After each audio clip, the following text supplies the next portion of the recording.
following program has been arranged by the Division of Game and Fish. Here is the story of the Bluegrass State's great outdoors. This is Kentucky Afield. Kentucky Afield. Welcome to Kentucky Afield. Kentucky Afield. More than 50 years. And still fit as a fiddle. This is Kentucky Afield Radio. This is Ron Rohde, Kentucky Afield's first host back in 1953. Now, I'm proud to present Charlie Baglin. Nobody likes to be lost. Not as a child, not as an adult. Not when you have a schedule to keep. And unless you know your way, there's also a way that's just as good. GPS. Whether that's on your dash or on your windshield, it lets you know you're on the right path. And how many minutes until you arrive, and every gas station along the way. We go inside outdoors today with Garmin, world leader in getting you from A to B. Next on Kentucky Afield Radio.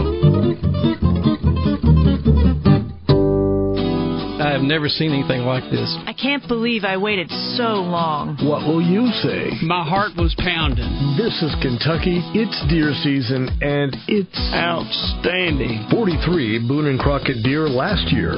Modern gun season opens November 11th, with archery season open now. Yeah. What do you say? I can't believe I made the shot. Get your license and deer permit now, and take aim on the thrill at fw.ky.gov.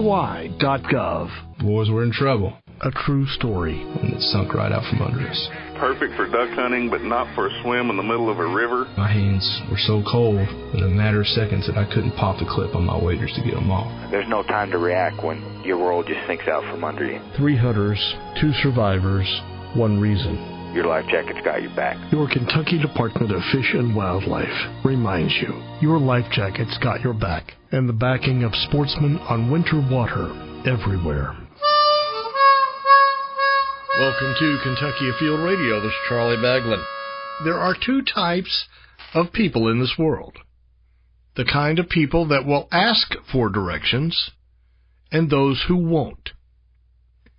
They would rather be lost and late than to dare bruise that ego. Some do have a homing device of some description in their brain, maybe like a bird does. They can use the sun and other landmarks to give them some sense of place and direction. Others, though, have no clue.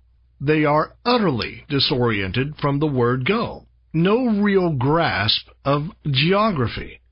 They don't know if Georgia is north, south, east, or west of Kentucky.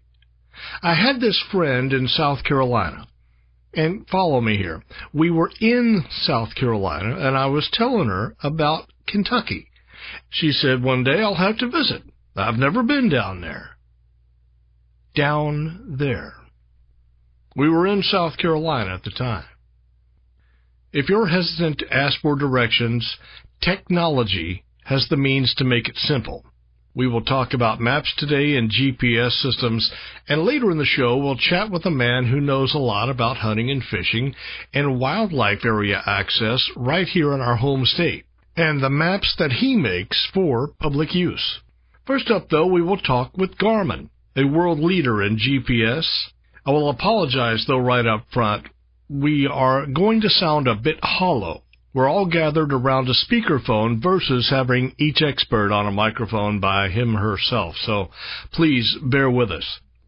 Natalie Hawley, Cesar Palacios, as well as Stephanie Schultz from Garmin headquarters in Olathe, Kansas. Welcome. All right. Thanks for having us. GPS is something we use every day, but what does GPS, let's just start there.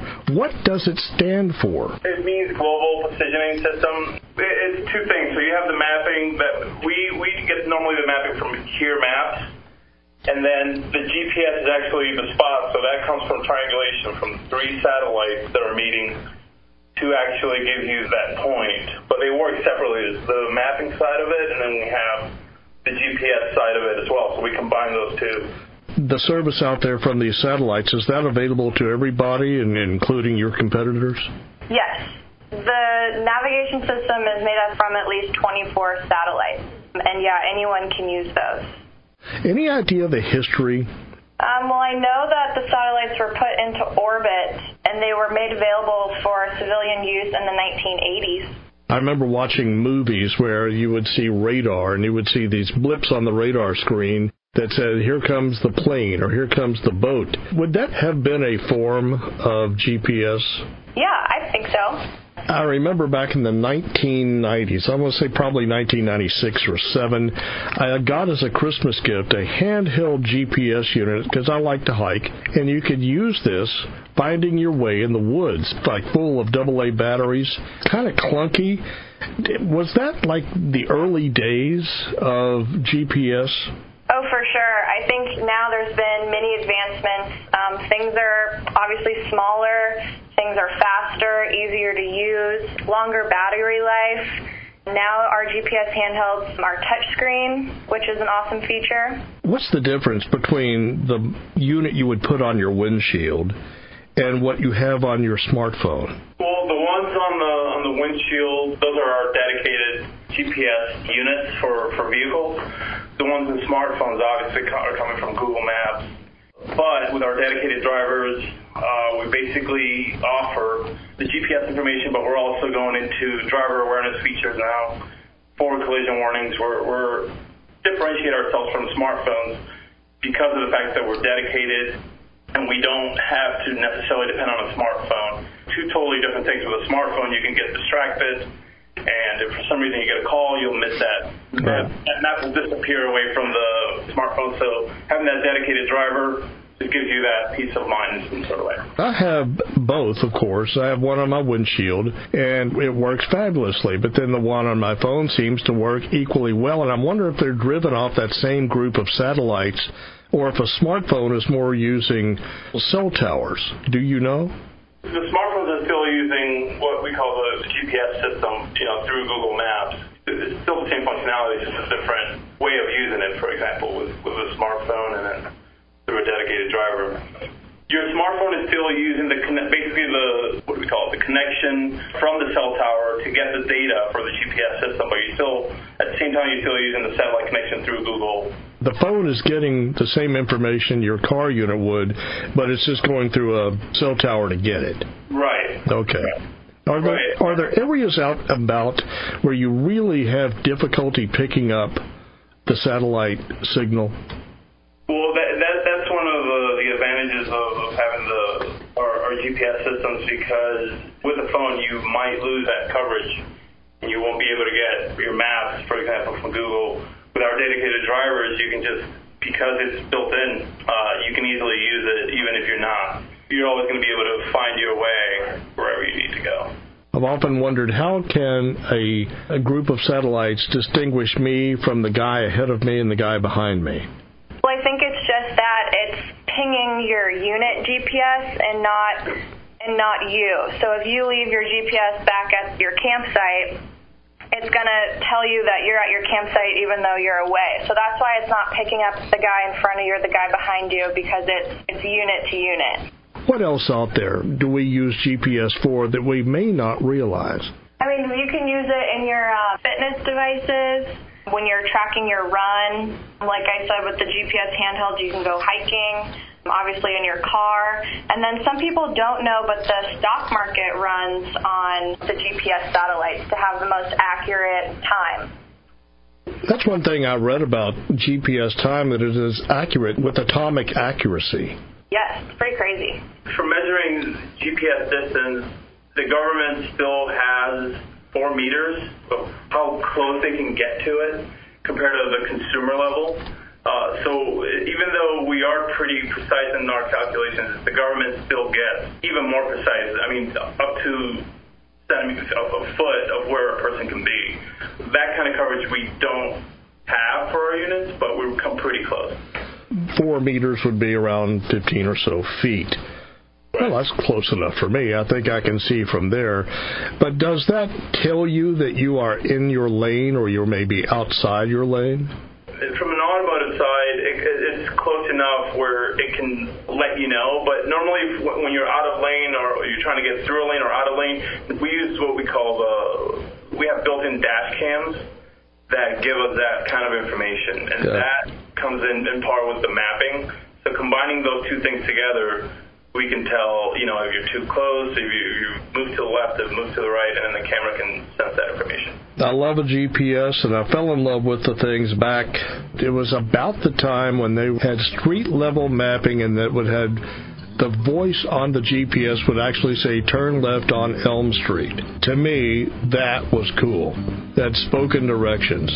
Yeah, we normally call it Garmin Real Directions, and it's basically doing that. It's just letting you know 200 feet, make a right at the Walmart. So, now we're starting to see more of a guided. We even have a tool that lets you, for example, if you're getting into a mall, it lets you know, you've arrived at the mall, and then Macy's is at the third level of the mall, for example. So you get that kind of information as well. So it's extremely helpful. Garmin is my guest, and we'll get to a break and then back with more. This is Charlie Baglin. You are listening to Kentucky Afield Radio.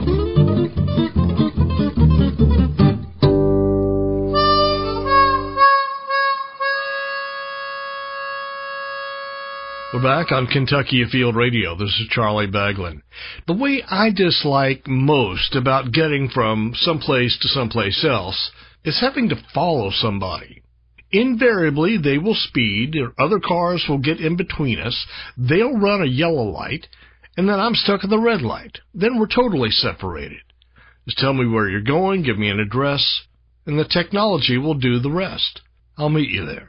One of the industry leaders in navigation is Garmin, and 3 of the experts are on the phone with me now from their headquarters near Kansas City. The only constant is change, I have found. Street names change. There are new subdivisions. There are new bypasses, reconfigured interchanges. It seems like highways are always undergoing some sort of change, and that has to be the most daunting task to keep up with. With Here Maps, which is our provider, we normally try to get up to maybe 3 or 4 map updates per year for our auto units. Obviously, for the most part, those are free of charge for our customers. They can just use our software to update the maps. Now we have even Wi-Fi built into our units, so they can do those wirelessly without having to plug in the device into the computer. Once you do that, you're in pretty good shape, but it is a daunting task. And then obviously our customers are always reporting if there's any discrepancies in the way a map looks, or there's an issue with an avenue or a street, they will send it our way, and then we can send that information over to Here Maps. So we're in constant communication with them to make sure that those maps are in shipshape for our customers. Let's say I'm taking directions to a friend's house, and it gets me close. It gets me within 2 or 3 houses. Is that considered within the margin of error? Yeah, it just depends on sometimes the way the streets are lined up. And some of our devices have built-in cameras now, so we have a tool that can actually, for some areas, not all areas, but some points where the camera is going to take over the screen, and it's actually going to point an arrow to the house where you're supposed to go to. So that's how good things are getting from a GPS standpoint. Everywhere we go, there's something out there that lets us know where we are. It's almost as if we're being followed. And I don't want that to sound bad, because it might be helpful for pets, maybe helpful for children, or for senior citizens that may go astray. Do you see GPS being used in those ways more and more? I do, because, for example, like you said, in a drone, without GPS, if you're just using a drone without it, it's just the liability of using a drone that increases. If you have GPS on it, you can literally lift up the drone, and it can stay in that point without moving anywhere. Whereas a device without a GPS, it can just fly off and run into a house or a tree or a person. So GPS helps to kind of tame those drones, especially for people that are not accustomed to using them. It'll hold it stationary. It doesn't hold it stationary within, say, a 4-meter or a 2-meter radius, but it will hold it actually in place. It is really sweet. Right. I like being able to go and say, where did you take that picture? And say, well, I don't remember, but you can go into the metadata on your camera. It'll tell you exactly where, the coordinates. And that's normally what they do, with geocaching, especially for the outdoor side of things, where they can basically, it's almost like a treasure hunt, and you can just pinpoint specific points where they leave. Let me tell you this. There was a commercial, and it may have been for one of those rugged companies like Jeep. Boy meets girl somewhere out on the trail. Or instead of exchanging phone numbers, maybe you remember this commercial, she walked over and handed him a piece of paper with her coordinates written on it where she lived. Right. And it was just sweet as could be. Do you remember that? Did you all have a hand in that? I haven't seen it actually written down on paper. We have a function called Waypoints where you can just press a button and it'll remember your location. So if you want to remember where you took that beautiful sunrise picture or the beginning of a trailhead or even your campsite, your device will easily remember that. My wife wanted me to ask you. She is very used to the voices on GPS units. May say, all right, turn left. And if you don't turn left, it used to say recalculating. Has the word recalculating been phased out in newer models? Yeah, you don't really hear recalculating anymore. It just basically starts doing it, and you'll see it on the screen how it recalculates. We've actually gotten a lot of questions about that. But it's just a decision that was made by the team not to kind of to omit that. Normally, you just see it on the screen, it recalculates it. Yeah, I don't need to be reminded that I've made a mistake, but it just routes me from wherever I am at that point and goes on. Right, that's what it does now. It just tells you where you need to go to get back on track. Does the voice on GPS ever get frustrated? It sounds like sometimes recalculating. You know what I'm saying? I mean, once it starts doing that, then, I think people will get a little bit scared. They might think they're being spied on or something like that. It starts reacting to. If it has to recalculate more than, say, 5 times, does the voice go into another mode that sounds like it's more aggravated or frustrated? No, not at all. It just keeps feeding you information. It might be thinking that, you just want to stroll by and keep looking at the scenery, and then it's eventually going to keep giving you that information until you're ready to make the right choice, or if you decide to switch the route. So this could go on indefinitely. I could keep missing the route, and it's not going to say, I give up. Apparently you don't want to go where you said you wanted to go. Right. Oh, yeah. It keeps, I've done it in the past. I've gone through a street, and it just keeps rerouting, and then it just keeps giving you information. It won't stop. Unless you change unless you change the address or so. Nobody likes to be lost. Yeah. The Find Your Car program has to be one of the sweetest things to come along that there ever was. I'm glad that I can mark where I put stuff or mark where my campsite is or mark where I caught a fish. Is that all basically the same type of program? Yeah, I think it just uses GPS to pinpoint that exact location so you can recall it at a later time. Yeah, it's like dropping a pin. So, for example, in one of our automotive devices, you can actually pair it with our watches. And then, let's say you go to a stadium, and then you can't find your way back. You can easily use the watch as a compass, and it takes you back to your car, basically. So it's like dropping a pin and letting you know where that GPS spot is. How well do GPS units measure altitude? It still works well because we use our cameras, for example, our Vert 360 cameras, and then a lot of people use it to, jump off a plane and parachute, and at that point it's still gathering your GPS information because we have what we call G-metrics on that camera, and it's still able to provide that information for you.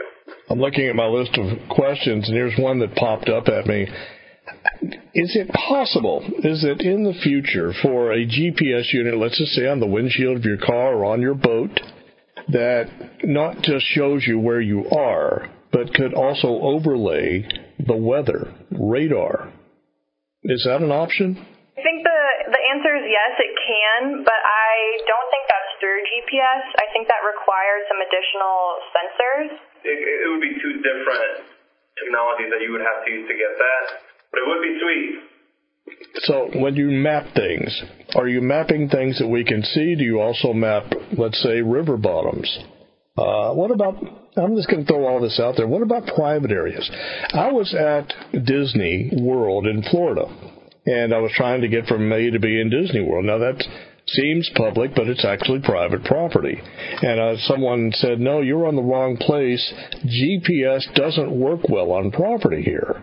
And I'm wondering if you have large private areas, say industrial parks, or places where there are no roads, like the Bureau of Land Management or national parks and this type of area. Doing it on streets and highways would be easy, but how well do you do it on these other areas out and about in the real world? From an auto standpoint, you won't, in those private areas, you're probably not going to get a lot of information, not a lot of feedback on the map.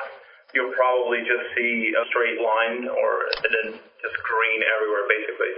So you're not going to get that type of information that you get from avenues, streets, in larger cities. That's what I can say from an auto standpoint.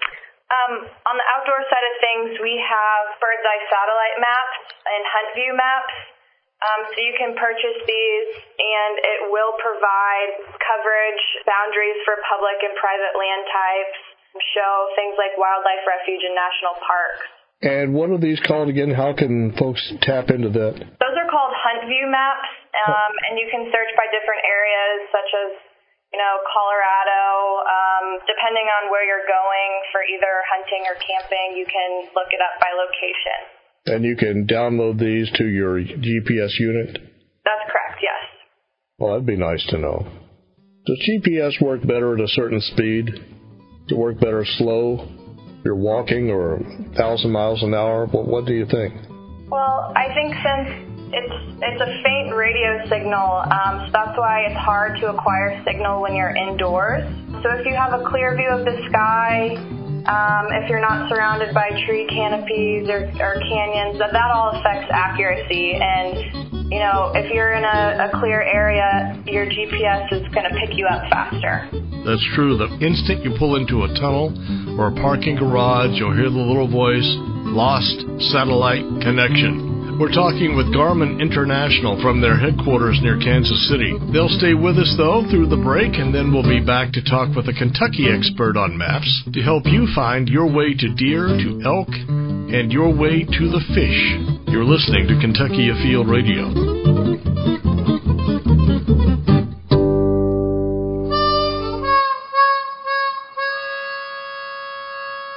Baglan back on Kentucky Afield Radio. If you'd like to hear the show again, or maybe share the link on Facebook or email it to a friend, it's not that hard to do. First up, just go to our Facebook page. Chances are you'll find the link there. Just put Kentucky Afield Radio in the search box. You can also find us on YouTube. Plus, we are an iTunes podcast. It's as easy as that. More with maps and making your way from point A to point B after our fishing report. In western Kentucky, down at Kentucky and Barkley Lake, it's fall fishing season. So it's that time of year that I like to say rocks and docks. So I'm looking for some rocky shoreline, some stuff that maybe steps off pretty quick into deeper water. That's where those bass are going to be hanging out. And then also around some docks where you've got enough water. It's still kind of sunny out. It's still summery type conditions. And so those bass may seek those docks for a little bit of shade during the day, and so rocks and docks is what I think of. As for crappie, they've all kind of moved back out. Again, that lake level falling has pulled them out to the secondary ledges. Below the dams, still some good catfishing going on. Dip you up some shad. They like the live bait or some cut bait. It's good for those blue cats. Well, this is Paul Reister, and I hope you find a good day to go fishing. Hi, this is Kevin Fry with your Eastern Area Fisheries Report. Largemouth bass fishing seeing improved catches of keeper fish in shallow water of upper lake areas. Dewey and Yatesville lakes producing good numbers of 15-inch plus fish in 4 foot or less. In upper lake coves, flats, and main lake channel areas, plastic jerk baits and crankbaits fished erratically working well as bass are after shad. Crappie anglers starting to get some keeper fish shallow. However, most larger fish are still holding at depths of 8 foot or deeper in area lakes. Trolling over flats and into coves with plastic jigs will locate and catch larger fish still at these deeper depths. Buckhorn, Carr, and Fish Trap lakes are producing some decent catches of larger crappie. Also, a few bluegill anglers getting some white bass 15 to 16 inches around edges of brush. They are fishing at 2 to 3 foot at Dewey Lake. This is Marcy Anderson with the Fishing Report for Southeast Kentucky. On the Cumberland Tailwater, anglers are starting to see an increase in catches of larger slot-sized rainbow trout. Spinnerbaits, spoons, and power baits are good options to use. Best catches are happening under low flow conditions, which have been occurring on the weekends. On Laurel River Lake, hearing that anglers are also having success catching catfish on night crawlers in the main tributaries of the lake. Anglers have been catching walleye in the pre-dawn hours using bottom bouncers. Black bass are still in the summer pattern and are holding in a little bit deeper water right now. Lack of recent rainfall has created good conditions for float trips on area rivers and streams. Check out the Upper Cumberland, Rockcastle, and Southport, Kentucky rivers for smallmouth using small crankbaits or spinner baits. So good luck and good fishing.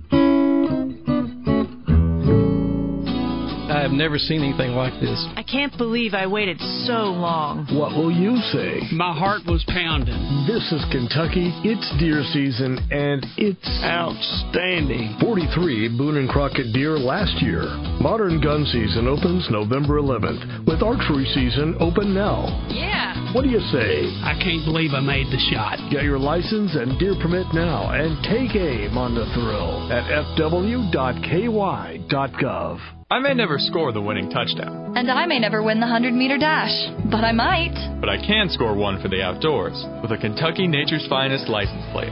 The Bobcat, Butterfly, and Cardinal plates have helped protect nearly 100,000 wilderness acres across our great state. And that's a win for us all. Yeah. I may never hit a hole-in-one to win the championship. No, I may never kick that winning goal. But the outdoors need a champion, and they have one in Nature's Finest plates.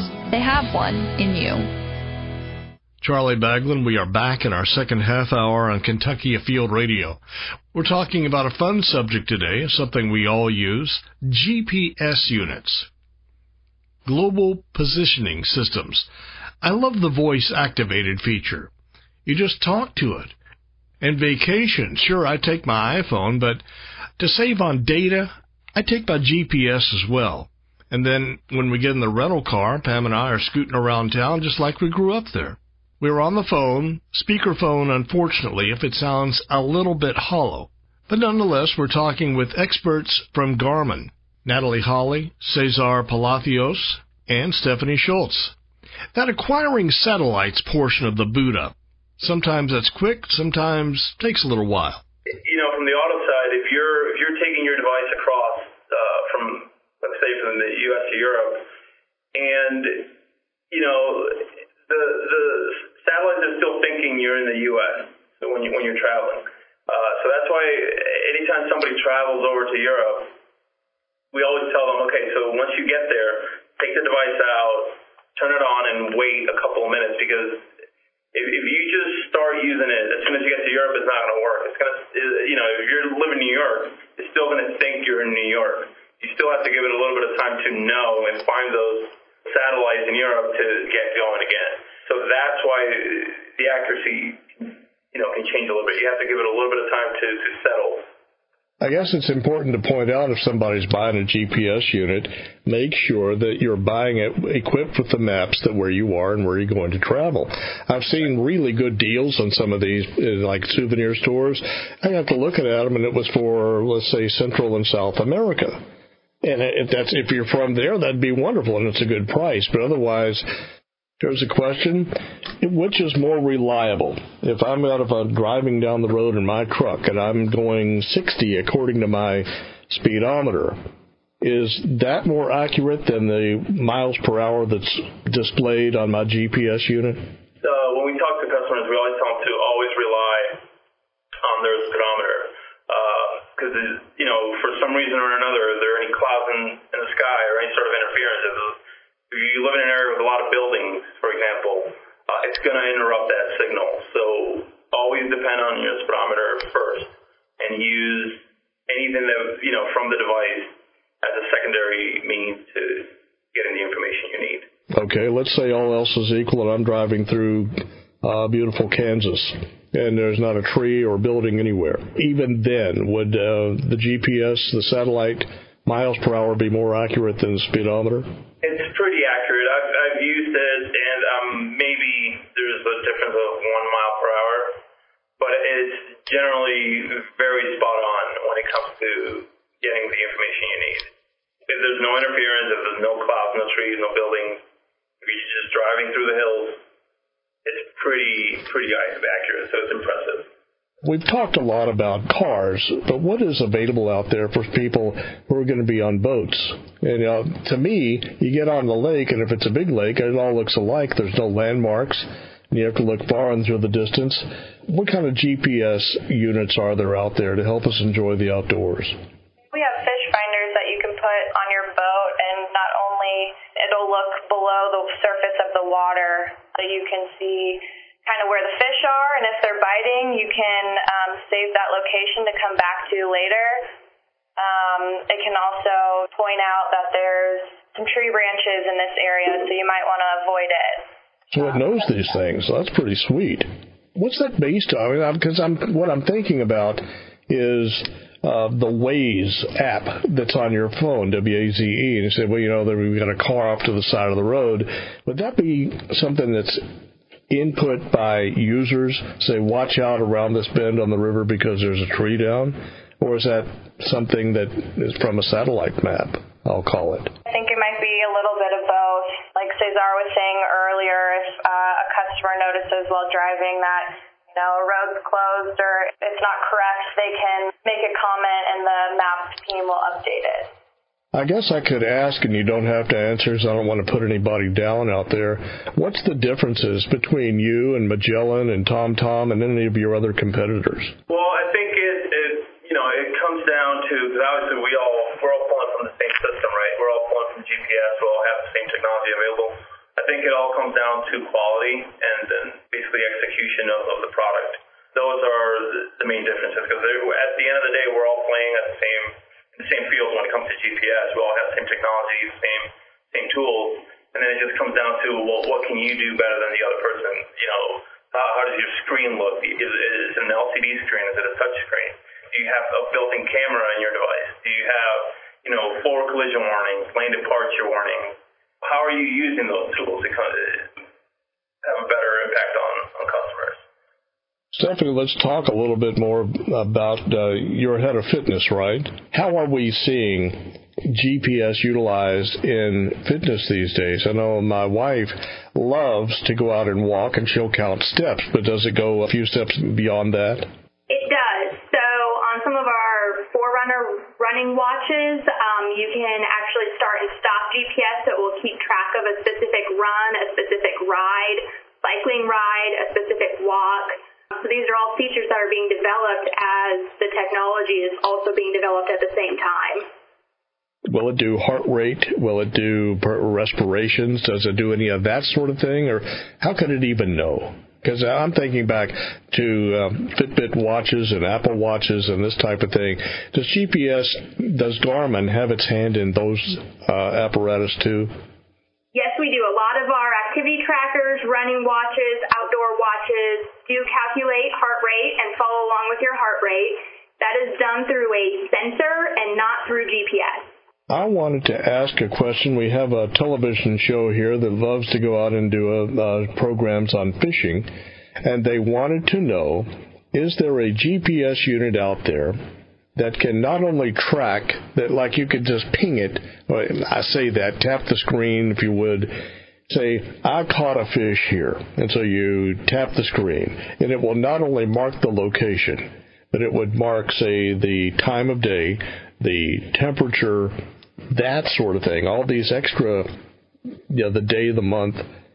Does that exist, or is that something you'd have to get on an app on your phone, perhaps? We do have that technology through waypoints. If you remember a location, it acquires other details about that location. And a lot of the fishermen use our Verb camera, and that has G-metrics, so that'll pick up time of day, weather, boat speed, G-forces. I've read a little bit about that Verb camera. Is that the one you can talk to and say, take a picture, remember that?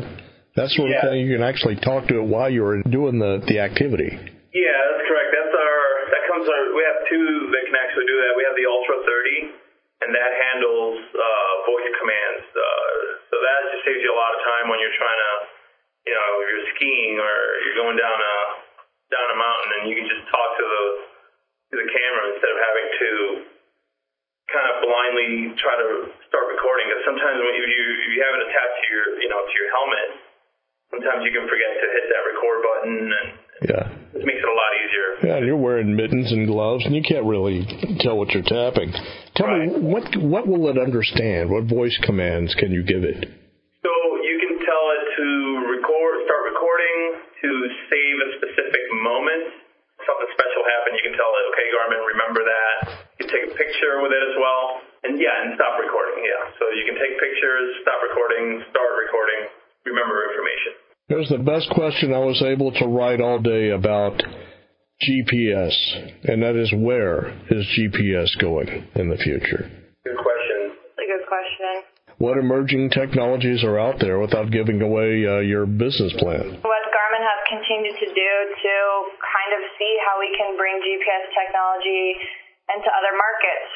First it was in your car, then it was for the outdoor enthusiast, which kind of ventured off into, hunting and sporting dog categories. And then I think what we talked about earlier, just make the device smaller and faster and water resistant and other ways to kind of just make it better. And that, I think, would be a good place to stop. It's been a fun trip, and I appreciate you taking me along with you. Absolutely. Thanks for having us. Garmin, certainly one of the leaders in navigation. Of course, sometimes we still use local maps to find our way. And when this is in the outdoors, let's say for game maps, hunting and fishing and more, one man who leads the efforts for the Kentucky Department of Fish and Wildlife is named Keith Wethington. Thanks, Charlie. Thanks for having me. If you're in the map business and also in the wildlife business, you have to get a lot of demand for your product. In general, I'd say people want to know the boundaries of public hunting areas, make sure they're not trespassing. It's hard to tell, even though they are marked, signed. Having that in hand is, in general, the most. So when you have these public wildlife management areas, is this a map that someone will just go online and find, or will they print it off? How do they find it? On the department's webpage. There's a word map there. Is that where we should click first? And that is exactly where you go. There are links directly to the maps. You can get a list from that page. What we try to do is provide different methods, no matter what your level of technology is. So, for example, if you look at our wildlife management areas, public hunting areas tab, that will give you an alphabetical list of all our hunting access areas and wildlife management areas. And those are hard copy PDF maps. You can print those maps. Usually we'll have an aerial photograph, and it gives you a good overview of where these areas sit in the landscape, the roads, and a few place names, and if there's adjacent public land. So pretty much anywhere in the state where there is hunting available to the public, we have a link to a map on this page. We'll pick up there, Keith. Keith Wethington is our guest. We'll have more in our final few minutes, so stay here. You're listening to Kentucky Afield Radio.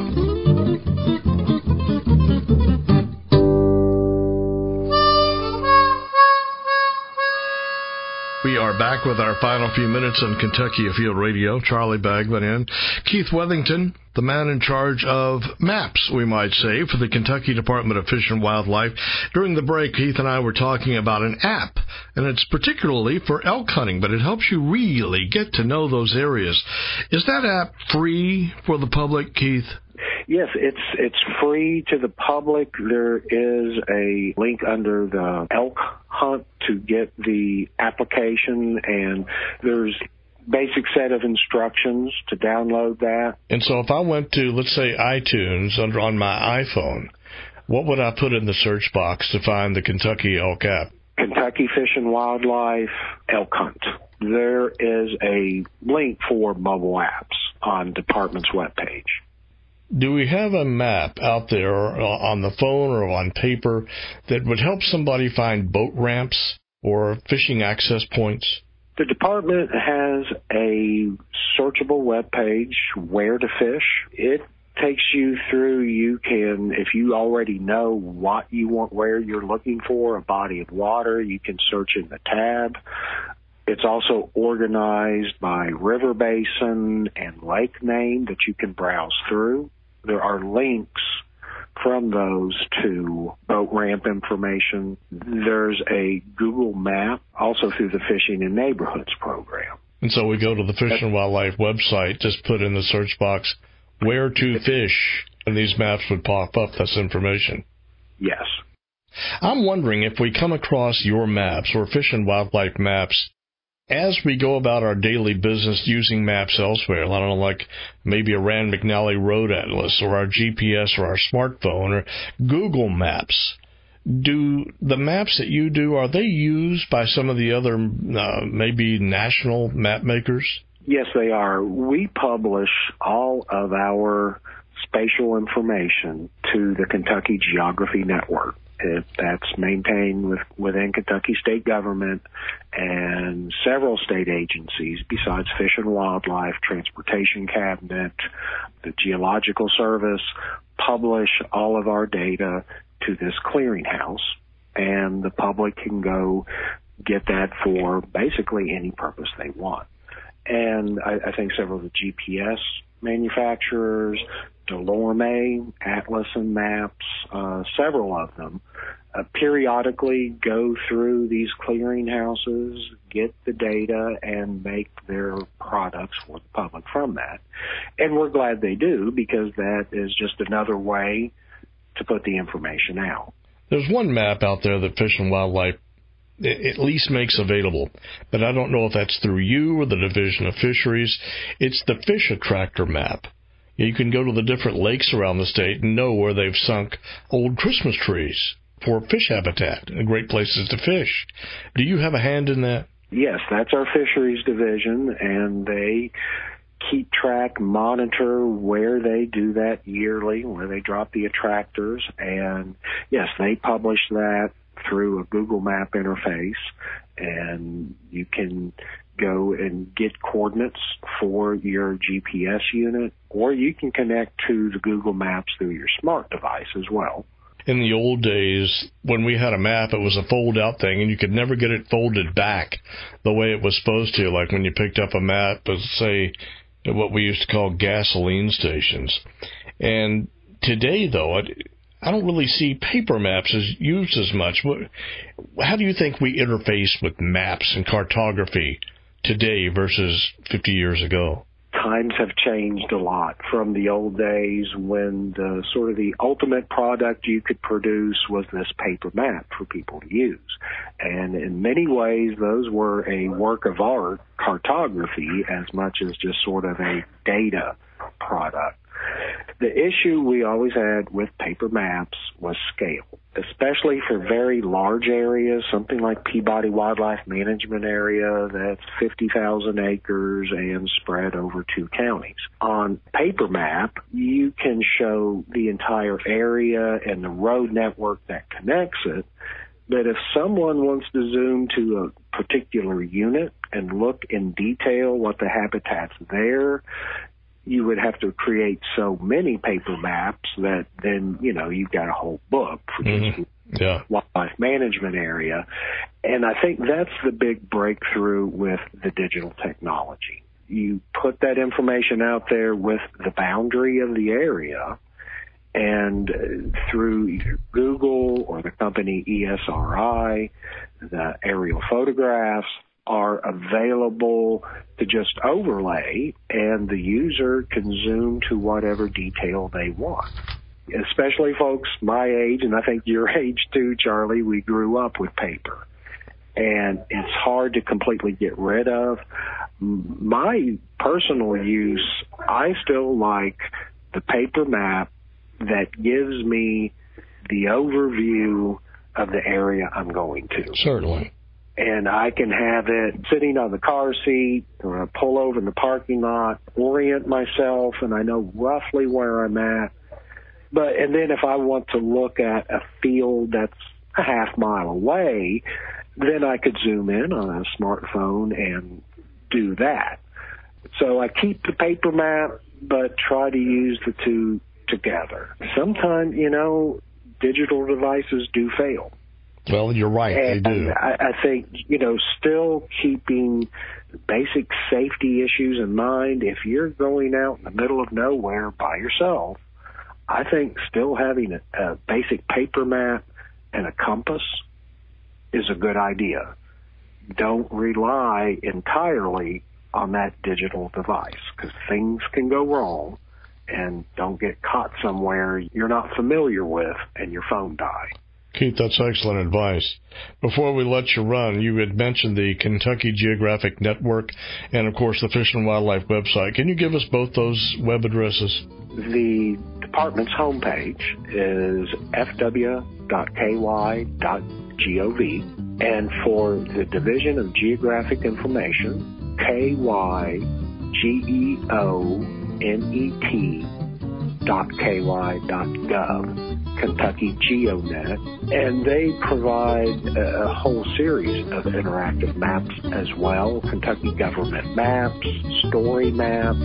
There's a whole wealth of information I think a lot of the public's not aware of through them. Keith, we could talk all day about this, but our time is up. Music's playing. Thanks for coming on. It's been a fascinating topic. Okay, thank you, Charlie. We are out of time. This is Charlie Baglin inviting you to join us in a week, and we'll go inside outdoors again here on Kentucky Afield Radio.